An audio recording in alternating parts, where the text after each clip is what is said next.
এবার Barcelona academy থেকে উড়িয়ে নিয়ে আসা হচ্ছে এক ফুটবলারকে। 5 ফিট 8 ইঞ্চি লম্বা এই ফুটবলার ফরওয়ার্ড এবং অ্যাটাকিং মিডফিল্ডের পজিশনে খেলে থাকেন।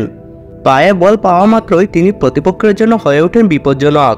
নিখুঁত ড্রিবলিং, পাস ও শটের মাধ্যমে প্রতিপক্ষের জালে বল আটকাতে বিন্দুমাত্র ভুল করেন না তিনি। প্রতিটি শট থেকে গোল করতে তিনি এতটাই দক্ষ যে তাকে যদি গোল মেশিনও বলা হয় তাহলেও ভুল হবে না। আর সেই তরুণ তুর্কির নাম হলো আমির সামি। বার্সেলোনা একাডেমির ব্র দলের হয়ে নিয়মিত সার্ভিস দিয়ে আসছেন। তিনি বাংলাদেশ ফুটবল ট্রায়ালে অংশ নিতে খুবই আগ্রহী, আর তার এই আগ্রহের কারণেই তিনি শীঘ্রই বাংলাদেশে আসছেন। তিনি ট্রায়ালে অংশগ্রহণ করলে নির্বাচকদের নজর এড়িয়ে যাবেন না, এটা নিশ্চিত। আর আমির সামি বাংলাদেশ দলে চান্স পেলে তিনি যখন ফাহমিদুল ইসলামের সাথে ফরওয়ার্ড পজিশনে খেলবেন তখন বাংলাদেশকে আর গোল করা নিয়ে টেনশন করতে হবে না। বর্তমানে বাংলাদেশে যে সকল ফরওয়ার্ড আছেন তারা খালি মাঠেই গোল দিতে পারেন না, তাদের কথা নাই বললাম।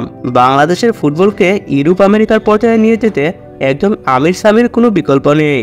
তিনি ডান এবং বাঁ উভয় পায়ে সমানভাবে চালাতে পারেন, তাই ট্রাইবেকারের ক্ষেত্রে তিনি হতে পারেন বাংলাদেশের তুরুপের তাস।